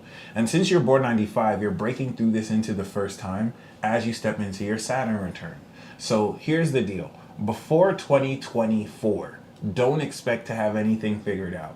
You want to allow the mutable nature of Pisces to guide you along, because there will be some detours along the way, and you want to really just accept that your angel soul that's transcendent in the 12th is guiding you accordingly. You have to have faith in the way your mind works, even if no one else really believes in you. And that could leave you to be very misunderstood, but you are enlightened as fuck. So you want to really take that with you, especially with the retrograde that's going to happen in your 12th. And it's going to prepare to reevaluate your own spiritual beliefs around how you influence the collective individually around you. So major boss moves that are occurring. Congrats in advance. I'm very curious about Pluto conjunct your Neptune and Neptune conjunct your Saturn. Like, there is a lot of weird relationship stuff going on here. Even if you're not in a relationship, Pluto conjunct your Neptune, been a long transit, it's wrapping up pretty soon, but it's bringing up the themes of, like, what do I love and what am I passionate about and what is my vision for love and relationships. And it could have been challenging and quite toxic recently, having Pluto on your Neptune, or where you were deceived by individuals or people. And then you've got transit Neptune on your Saturn. So you've got two major Neptune transits happening at one time, and they're sextiling each other. Yeah. So it's where you're learning about relationships, learning lessons sometimes the hard way through who you work with, who you're dating, who you're aligning with. And you've got Chiron on your Venus. That all to me screams like, ouch. I don't know if that's something that you're experiencing, but it seems like it can be a little painful, where there's like some shattering of fantasies in relationships, and then through that you're transcending that pain, Pluto Neptune, and you're learning like, okay, this was a lesson, right? Especially because Saturn is the ruler of your 7th and Neptune is conjunct that. And learning about like higher octaves of love, not just being in like a petty kind of dynamic and like going through the motions of a relationship. So if you are going through that, I'm just watching like Chiron going retrograde back to your Venus. So it's trying to heal something about like relationships, and it could be relationships with your family, because Venus rules your fourth. It could be relationships with your friends, and where there's been some disappointments in one-on-one relationships, you're finding that you're taking the conscious steps to heal yourself, focus more on your career, maybe even like healing some stuff in relation to relationships with family members. And then, yeah, Mars is going to come into conjunction with your moon, and it will actually retrograde. So look at your lunar return if you're into that. Looking at your September 16th lunar return, Mars and the moon will be conjunct your moon. That's a big one because the moon rules your chart. So there could be a squabble or a conflict with a woman or with a friend, or there can be something that comes out that you have to deal with. And you'll be dealing with it all month from mid-September to mid-October. And then Mars will retrograde back, and it'll conjunct your moon again in December, and then again in the new year. So lots of changes about whether or not, you know, you stand up and you talk to a friend about the fact that they hurt your feelings, or if you need them, or unresolved issues that you have with women, or your beliefs around women, Yeah. and how you should assert yourself around them. Yeah, I could look at this and I'm like, there can be a lot of fallout with relationships, and then being like, well, where's my family?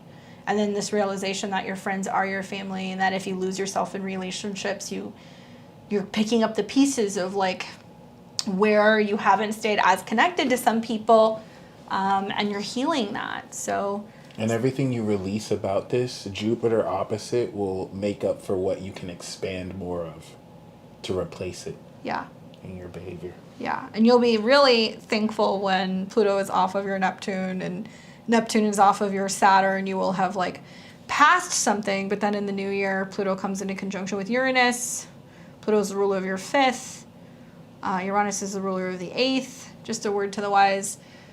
Because I do see a new relationship coming in for you in the spring, be very careful, because you will somehow become very tied to another person. Could be through a child, because Pluto rules your fifth. Yeah. And then all of a sudden you're on the hook for joint finances and resources, and dramatically everything changes, and Jupiter is in your 10th house, and it might be about parenting and bossing up and figuring out your relationship with your career, so you can move to that next period of your life. Huge career breakthroughs. Yeah. So congratulations. Hopefully that is helpful for you, Mark. We're getting down to the last couple of people. I've got Swats here. I just pulled her info.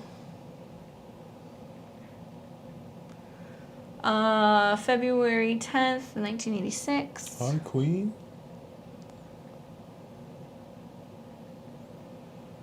3:10 a.m.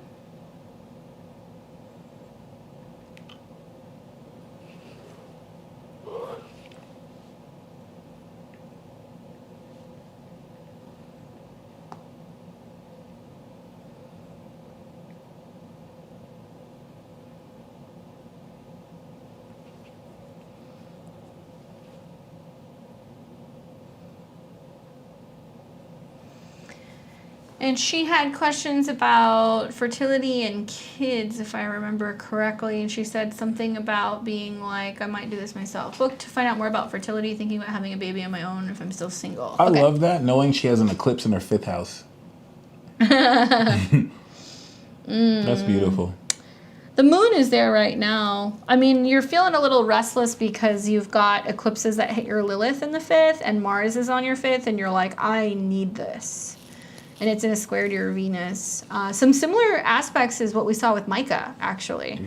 Yeah. Major wealth. New moon with Jupiter in a 2nd. That's Kylie Jenner money right there. So Saturn coming into conjunction with Venus, which rules your 5th, is like, do I expend the money to have a child on my own, especially Venus at 25?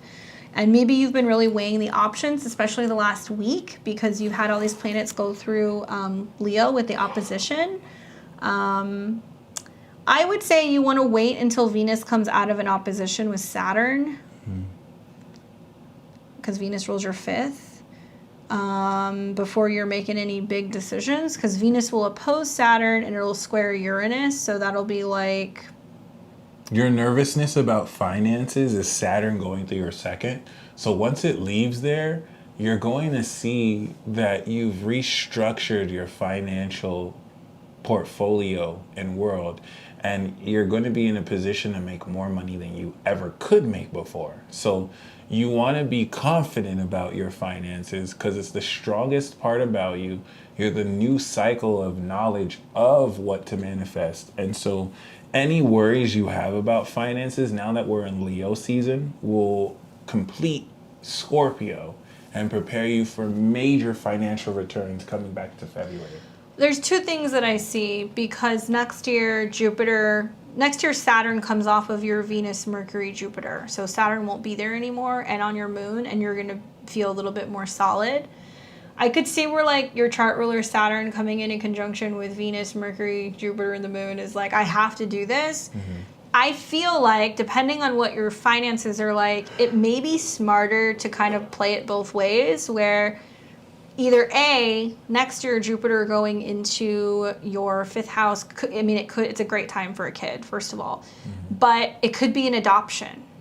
Because Jupiter is the 12th house, so it would be something foreign. But I also think that it may be smart when you get all of these planets into Libra, and when like the Sun and Venus are coming into a trine with Saturn, this will be in mid-October. Like give it until then to like suss out relationship stuff, but also because the Sun rules your 8th house, which is about investments and fertility. I'm not a doctor, but I look at this and go, it's worth maybe expensing some of the money or willing to take savings or like a loan to like freeze eggs. Because it's going to trine Saturn, which is going to be in a cold sign. So you could do that. That's like security. That's like, okay, I have eggs.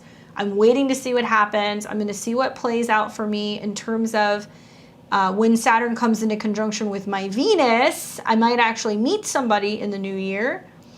And then Saturn will also conjunct your moon, and you're probably going to have a conversation with them being like, look, this is my age. This is what I want to do. I want to have a kid. Are you game? And when Saturn leaves your Jupiter, which is your husband, and also your moon, you'll have a better idea if you want to use the eggs and get a donor, if you want to adopt a kid and do it by yourself. I have a strong feeling that because Saturn is your chart lord and it's going to conjunct the moon, which is your 7th house lord, you may actually meet like the person in the new year. And it's fine if you want to have a kid and do it yourself. I'm not saying you can't, but if you really want to have your cake and eat it too, if you want both, I feel inclined to tell you that Jupiter going into your 5th, the North Node going into your 4th, like you may actually be able to find that you can find somebody who's like, yeah, let's move in together, like let's do it, like let's make that happen. All at once. All at one time. So it may surprise you how quickly that happens, and maybe having like that in the background knowing like, okay, I have that in case I need it. But I think like the biggest time I see real significant long-lasting relationships come in is actually the tail end of a Saturn-Venus transit. That's what happened for me. And when you see your chart ruler come into alignment with Saturn involving your 7th house lord, the moon, that's in the new year. It's like right around the corner, and usually with Saturn-Venus, Saturn-Moon transits, it's the darkest before the dawn, and you're like, I have to do everything by myself. This is going to be so hard. And then, bing, somebody shows up. Honestly, I feel like with that nodal return, you're destined to have kids. Yeah. So it's going to happen. Yeah, for sure. 100%. Thank you, Rachel. Thank you. Swats, I'm excited. I have a pretty good, I think last year I had like 65 babies that I predicted. So I'm telling you right now, like this is worth, if you need that peace of mind of just doing it, that's fine. And if you're willing to take the risk and wait another 6 months, you could do that too. It's up to you. Hopefully that's helpful for you. All right, so who else do we have? We got a couple more people. Iris, and then Melissa.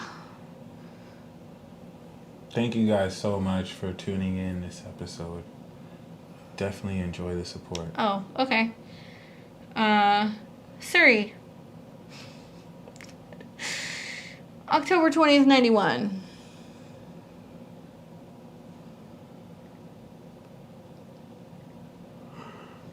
Sorry, guys. We don't always see it. We just see the name when we see the payment. 8:06 a.m. New York, New York.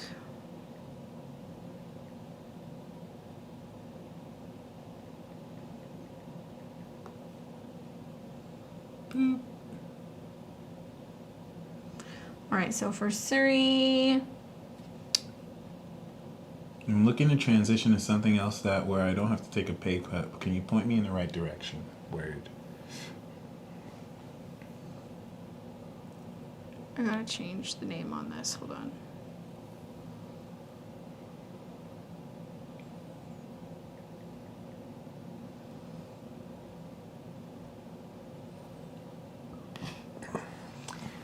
Okay, I'm working in luxury customer service for years, looking to transition to something else, or I want to take a pay cut. We know you're a Scorpio rising. We know born 91, you're destined for greatness. North Node of Cap. And everything you're going to accomplish is going to be unlike anything that has ever been accomplished. We know your MC is in Leo, so this Leo season right now is actually lighting the way forward of what direction to take your career. And so this Virgo season to September will give you the details of what direction to take in October, so that by the eclipse in Scorpio season, you will be more clear on your career than ever.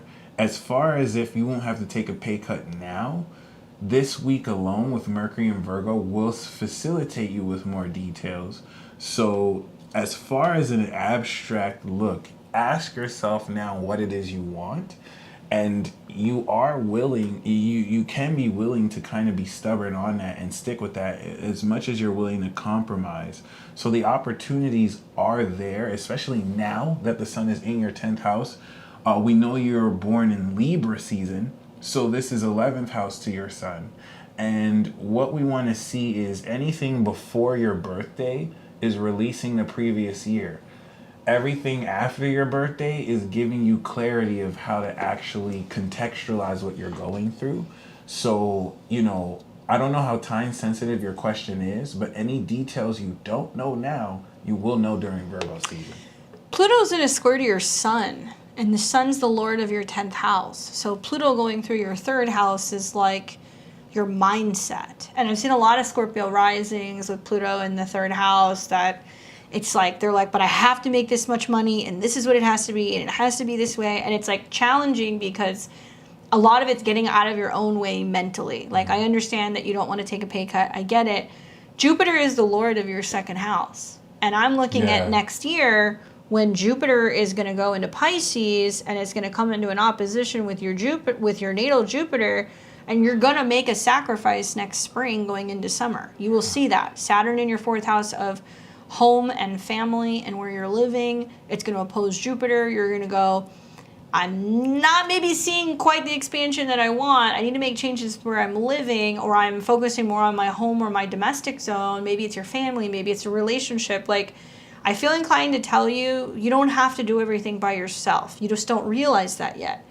Uranus and the North Node are in your 7th house, which is saying you're going to radically redefine relationships, who you could be with, who you meet. I've seen a lot of Scorpio risings out of the blue. They meet somebody, and with the Saturn-Uranus squares, it's like boom, boom, boom. You meet them, it makes sense. It's like, we should live together. What are we doing? How are we building together?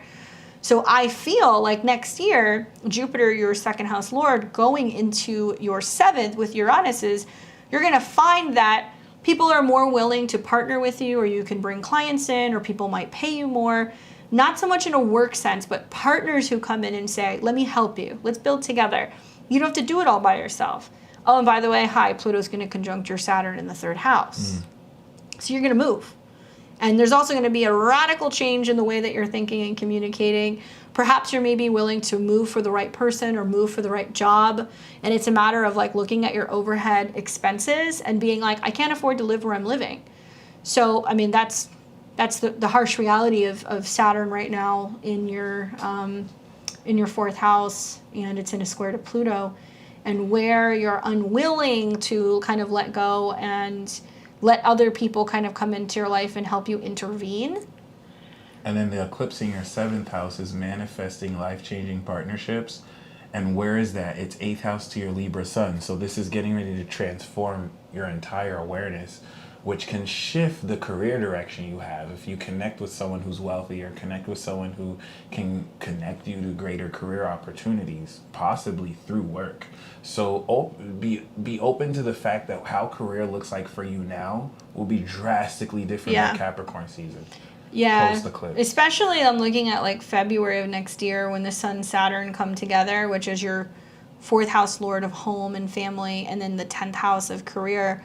there's going to be like a decision that has to be made either within the family or where you're living or whatever that is going to be good because it's going to trine your sun in the 12th house. So you might actually kind of either A, find a job in another city, you're willing to part with where you're living, or B, there is something going on with the family or some family dynamic that's like, hey, can you come home? You know, we need you to come home. And you're going to be like, what am I doing for work? But I guarantee you sometime in the spring, you're going to have to make that decision anyway because Saturn's going to come into an opposition with Jupiter. And you're going to realize, like, whether it's moving home, sharing a space with another person, getting a roommate, moving in with a partner, it's going to help you start planning on like making the moves to do the work you want to do, right? Because you're going to bring somebody else in who's going to help you do it. Oh, and by the way, Saturn's going to be going into Pisces, which is going to be your whole sign 5th. And at some point in 2 years' time, you're probably going to end up having a kid. So I'm not telling you like, oh, don't worry about your career. But this is literally putting the pressure on you to kind of go, oh my God, life would be so much easier if I had some support. So you're learning how to break down your walls and ask for help. Yeah. So in the future, when you do decide to be a parent or live with somebody or whatever, you're going to be like, okay, I got to ask for help. You know, I can't just rely solely on myself. Even if that kid is a creative project that you give birth to. So. Very interesting. Hopefully that's helpful. She's like, maybe not. Mm-hmm. You'll see. You'll see when Jupiter retrogrades back into your 5th. You'll see. Yep. All right, so who do we have left? We got Melissa. Accepting something by maybe the 3rd week of September, working and making money as the Sun and Venus are coming into your 2nd house, and financially things are looking a lot better at the end of September, especially because we're going to see the Sun and Venus come into both a trine with Saturn in your 6th house of work, as well as a trine with Mars in your 10th. Now, let's say you get offered something and you're like, I don't know, it's not a lot of pay, I'm not wild about it. Be careful when Mars comes into shadow next month that you could take something, but you're still sending out applications to other places. And you're like, okay, I'm going to take this job until something else comes back. And then you're getting ready to start the job and then somebody else calls you and they're like, hey, you got the job. And you're like, shit, I already told somebody I would work for them. Things really get a little bit more solid for you in mid-October, and I think that it's worth holding out and waiting if you're not totally thrilled with the offer that you get. You could also be like juggling 2 part-time things, or you're like going back and forth and you're in a position where you're, you know, working two separate jobs. But money's looking a lot better in mid-October. You know, Mars will turn retrograde at the end of October and it'll square Neptune. So it's like if you are dating, you're going to feel like you don't have a lot of time for dating, or you know, you can have a partner being like, where are you? You're always working. I don't have time to see you. And Mars will also make oppositions to all of your planets in Sag. For a Virgo rising chart with a lot of Sag and a lot of Gemini, the end of the year is going to be like insane. You're going to be juggling so much. You're going to be really busy. But doing a lot doesn't always equate to like being fulfilled. And I think the one thing I would say with Mars retrograde in the 10th trine Saturn is, you know, is it a healthy work environment? Are you getting time off? Are you, you know, getting time with your friends? Are you eating well? Are you working out? Or are you just working your face off to the point where you're like wiped with Mars in opposition to your 4th house and you feel like you're not having a lot of time for your home or your private life. So it can be quite frustrating. This is definitely a chart that I would recommend, like, you know, I would really recommend you go and get a reading for this, because whatever is going to happen during this period is really going to throw you for a loop, because the 8th house is other people's money and it's going to oppose your Saturn and your Uranus. So you may also start a job and you're like, okay, this will be fine for the time being. But then there can be changes at work and then you're like, wait a second, like I need money. Like I need to pay my bills. Like there's something like that that's possibly going on as well that can be like really stressful. Well, think back. You can look at what happened at the tail end of 2007 and the very beginning of 2008, the first 2 months of 2008. Was something going on with your home or your family? Did somebody lose a job? Did you have to move? Did somebody move out of your house? Like what happened? Mm-hmm. You were like 17-ish years old. So think about that. Like, were you getting your first job and were you never home? Like, were you hearing from your family? Like, okay, you didn't take care of your whatever. Did you move out? Something similar will happen here. So you want to go and take a look at that. But will you have work? Yes. The question is are you going to be taking on too much, and is it going to keep you from living the personal domestic life that you need with the people that you love, and is it also keeping you away from relationships? And you need to ask yourself if that's really what you want to do. Now, if you're juggling two things until Mars goes direct, I see more stability in feeling like things calm down and it's not as crazy, but it's not going to be until about March of 2023. Okay? Hopefully that is helpful for you. But this is a chart that I would say, like, you want to get a reading and look at like the solar return and like a couple other things to see what's actually changing. And you're in an annual perfection year 12. So when planets come into conjunction with your sun, which is about to happen here soon, things definitely materialize. So that's going to be when it hits 7 degrees. That'll be on September 2nd. And then also when there is a solar eclipse, which will be at the end of October, that's also going to affect you as well. And that will be the solar eclipse right here, which makes me wonder, are you moving? What's going on? Depending on who you see, I mean, you know, I don't know what Mike offers. I mean, I do full or half-hour sessions, so my sessions are astrology and tarot when I see clairvoyantly, but whoever you see, if you want to tell them, like, I want to know about the Mars retrograde on my 10th. Can you talk to me about that? Because it's making so many aspects between oppositions to your Saturn, Uranus, and your square to Neptune. That's something really big is changing. You want to get the transit forecast reading. Yeah. Look at the transits. Huge change in career post North Node. But still, I think you could take a job that you're not wild about and you're like, oh my God, what am I doing? Like, I'm working so much, especially because Mars will trine Saturn. You're going to be like, but I'm making money and I'm getting paid. But you might also be working for a company that's in total disarray, or they're reorganizing money and resources. It could also be that you end up working for a company that like sells and then they do like a big overhaul and then, you know, they're making a bunch of changes to the staff in some way. So that could happen as well. Hopefully that's helpful for you. Guys, it's been really fun. 2 hours. We've been here for a minute. Hopefully you guys like these readings. Do us a favor, if you haven't already, give us a thumbs up.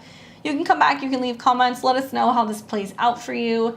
This is going to be the last live that we're going to be doing, I think. Maybe. We may do another one at the end of the month. I don't know. We'll put a pin in that. But if you guys like our channel, please like, comment, share. You can join our memberships. You can support us by doing readings when we have them live. We've got all kinds of new stuff coming up for you guys here soon. We've got some stuff on Virgo season dropping early in the week, a Mercury retrograde and a Mars retrograde episode. What do you think? It's going to be epic. It's the retrograde direct dance. So stay tuned, ladies and gentlemen.